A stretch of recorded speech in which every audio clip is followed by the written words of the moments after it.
Welcome back. Yes, indeed, we're turning our attention to a different matter entirely. It's supposed to be as a fallout of the elections, and what do we expect to happen? Well, we've got two gentlemen here with us. Honorable Dayo Bush, a former member of the House of Representatives, and then we've got Dr. Vincent Wani, who is a business and investment consultant. Gentlemen, thank you for coming on today. Thank you. Thank you for having us. We have a huge challenge on our hands because, yes, we know that the governors, they've just finished elections in many of the states, all but maybe waiting for that of Rivers, but they have a task, a job of work ahead of them because, for instance, youth unemployment averaging, 23% thereabout. We have now from about 10 billion to 13.2 million children who are out of school. And then the recent report shows that about 30,000 people who crossed from they walked from U.S. into Canada. 10,000 of them happen to be Nigerians, and so they're tightening their laws. So there's several scenarios here. Let's not even forget about the 22% of Nigerians that WHO says are suffering from chronic depression. So the country, states, we have a job to do on our hands now. So we're trying to take a look at what do we do? What should governors, the states be focusing on now to ensure at least they do something? Let me start with you, Mr. Wani. You've been looking into the figures. What's your perspective in terms of what stares us in the face at the moment? I identified with the figures you read out and the picture you painted. And you can go on and on and on and on. A few days ago, Nigeria was, just to add to the list you mentioned, Nigeria was also reported to be one of the countries with the highest misery index. I think wow. The lowest, no, the lowest in the world, you know. And you can go on and on. Over about 100 million Nigerians, very, very poor, making us the poverty capital.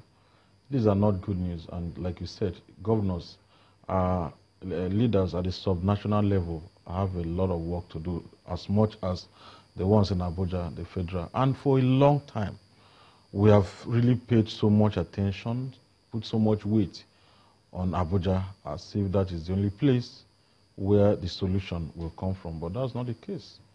We have the federal and another 36 states, even plus FCT, to deliver on these development yearnings of Nigeria. You know, before I came into the studio, I was speaking with my brother, the Honorable, the imperative of states to begin to see themselves as value-driven entities, not just spending the money. You sit down somewhere and the money come in and you get to spend it. States should look at themselves and say, how do I create jobs?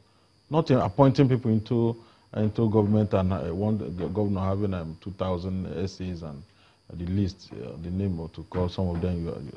You have to hire a consultant to know the name because some of the. We need to be more innovative and see how we can boost the private sector. Unfortunately, it's important to also note that somehow the hands of the states are tied because of the type of law, constitution that we operate in Nigeria. For so long, we've been talking about fiscal, true federalism. True federalism, it looks like we've wasted a lot of time and we've lost a lot of steams. Because right now, you meet some of these state governors, they say, my hands are tied. You said I should attract private sector to come and invest in my state. Yes, the much I can do is that I'll give them land because I have the right for C of O. But power is not in my hand to deliver. Yeah, power has been privatized to private sector, but it is still a monopoly structure. So back to the laws now. But when this company even start operating, if they will ever operate, the company income tax for go to federal government. The VAT for the product or service they rent, go to federal government. The little thing you get is maybe the pay as you go. That is their personal income tax. And most times the people in the state that will be hired are at a very low level. So what the state government gets from this is so small. So our law have made it very difficult and less attractive and less encouraging for state governors to create wealth. We've got a former lawmaker here with us from 2007 up to 2015, I believe. So many will look to the lawmakers, both at the federal and state level. Is it that they are oblivious of this challenge? Because if a law depends on those laws, how come the National Assembly hasn't led the light? If they haven't, how come people haven't seen it or it hasn't manifested such that these challenges he's raised would have become history?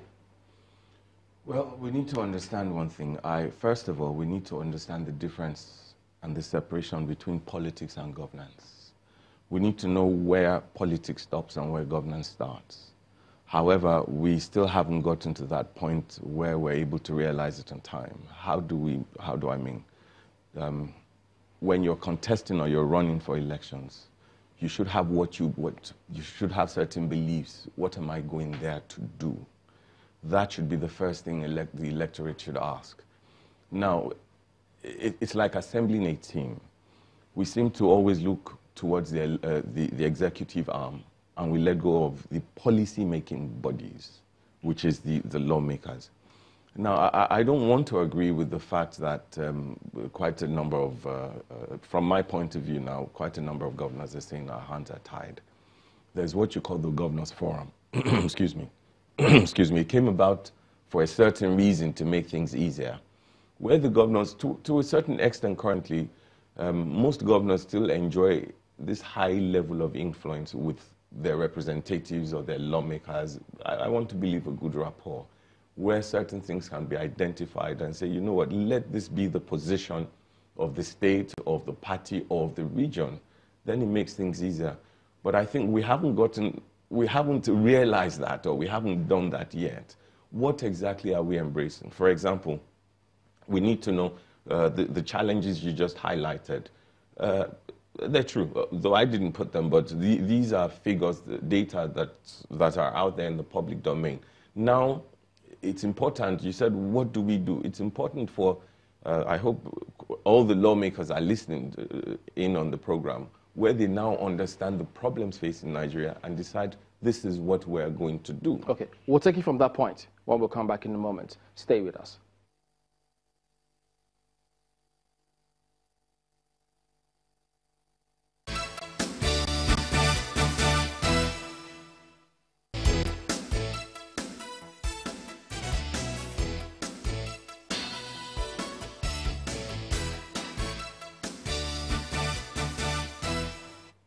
All right, welcome back. Mr. Bush, you're talking about what we have to do moving forward. Go ahead, please. It's important for the Governors Forum to have all hands on deck right now and decide what my brother, doctor, had highlighted, saying that there's several issues here.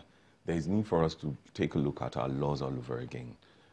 It's easy to make laws, but how do you implement them? What about implementation? What about the ease of implementation?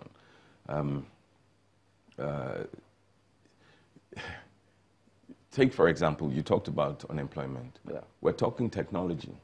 When you look at education, you look at unemployment, you mentioned something about issues. Children who are out of school? Yes. Yeah. Some are forced out. Some are dealing with issues, special education needs, dyslexia, dyspraxia, dyscalculia. They feel out of place in school. And what happens? It's easier for them to just go support or learn a trade or leave school. Which is in the way. Any business right now that doesn't embrace technology is wasting its time. There was some statistic that said that in the next 10 years, the amount of technology that we will see in the next 10 years will be more than the last 100 years. And I'm thinking, oh my goodness. Right now, students are not allowed, for example, to use calculators. And I'm thinking, why is that? You have to know what you're putting in to get the answers you want. And this is what's already been implemented abroad.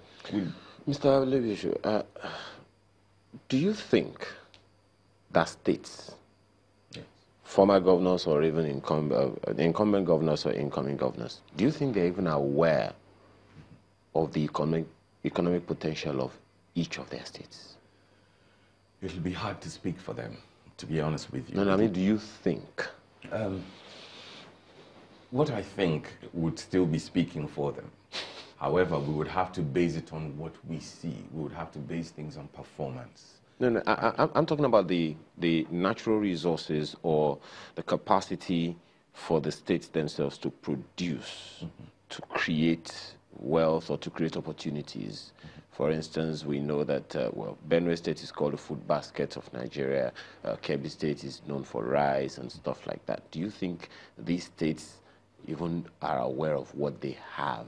Well, let's put it this way. If they are not aware of what they have, the statistics he's just rolled out, we'll have to make them aware. Necessity, they say, is the mother of invention. Now, if they weren't aware of those problems, if not just the governors, we're talking about the executive arms, now we're talking about the lawmakers as well, who are the policy makers. Everybody now is now aware that there's a major problem facing us.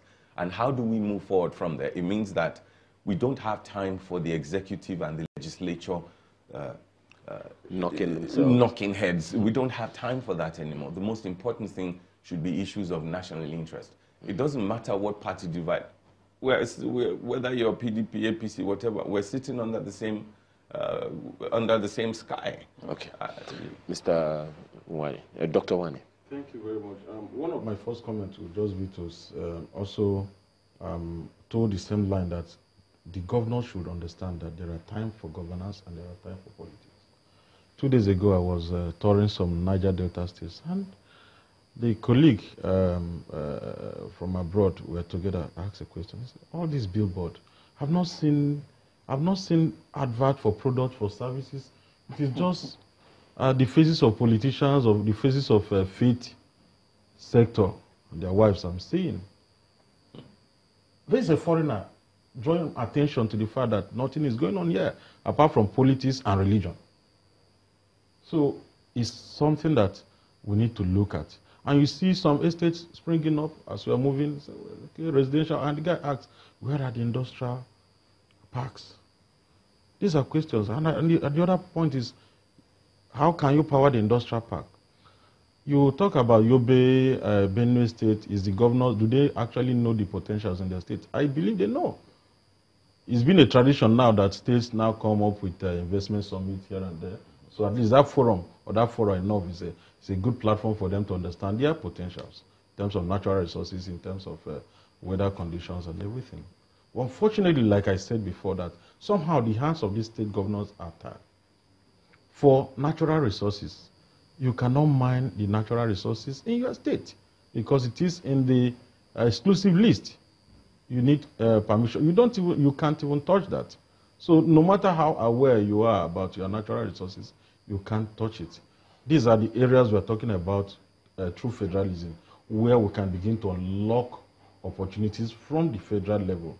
Isn't it impossible for those states to explore their agricultural capacity? I don't think they need the federal government for that. Of course, you explore agricultural capacity, no matter how much you explore, and you don't have power to process your tomato in the middle belt, run your rice mill in Kebbi. Kebbi have to even ship their rice somehow to Lagos or other states for it to be milled close to the markets. These are the challenges we are talking about. So there is so much state. One state in the Niger Delta, I think Akwa Ibom, built a power plant less than 200 megawatts. There is no channel of distribution to take it to the people because the existing channel, one cannot take that. You know, the system collapsed, I think 130 kV or something. Two, there is also dichotomy between can the state power, you know, a lot of legal issues need to be dealt with. And my final point is over centrality in Nigeria.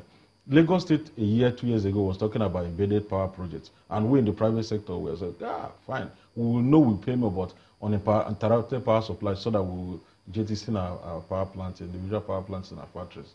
Will you be hitting the bullseye if you see a link between the poverty rate in this country and the educational level in this country and the kind of creativity that could come in between to address and create a link between reducing poverty rates and increasing education? Will you be hitting the bullseye if you go that way? Of course. A lot of countries have rode on that platform and we've seen what came out. Why are we not doing the same? For example, India. India invested consciously and morally in education for 10 good years. You know, because education is a long-term investment. You need to invest and invest and invest and wait for at least minimum of 10 years before you begin to really feel and see the outcome. Today, India is a net exporter of skilled labor across the world. And you can imagine the type of FDI or remittances, foreign remittances that flow from other countries back home in India. They have population, they can do it, and we can do it. But the type of population we have 200 million people less skilled is a challenge. The few skills we have are moving to Canada, moving to Australia, moving to Saudi Arabia and Middle East every day. And nobody's talking about it. The lawmaker is here. Why are you not addressing the former lawmaker? Why have you failed to, going by his submission, it will suggest that you have failed. Why have you failed to understand the importance that we cannot have 6 people fall into the poverty trap every 1 hour? I wouldn't say we have failed. When you say, why have you failed? I said earlier on that we need to understand the difference between politics and governance. Take, for example, you move a bill, and this Party A, believes that, why should it be Party B that will move this bill? These are things we experience. Everybody knows that. Bring it down, whether you like it or not. And you're thinking, can't you see the difference between partisan politics and issues of national interest? When you go back and you look at what the budget has been, whether at the state level, the federal level, when you look at what the budget has been, is it where we're supposed to be? Focus has been, for example, I'd always said something about, do we really need more schools right now, or we need more teacher training colleges? You see schools, private schools. Lagos State alone has about, if I'm right, in Lagos, about 20,000 schools in Lagos alone, 20,000. And when we go by that, we now need to look at what is the quality of education. Is another thing we have to look at. What is the budget? And when you look in the budget, what does the budget really target? I just talked about people are going to school here, but you find out that, look at the are we taking advantage of even the ECOWAS treaty? When you look at the European Union, you see people moving from London, they live in London but work in Germany. Is that happening here?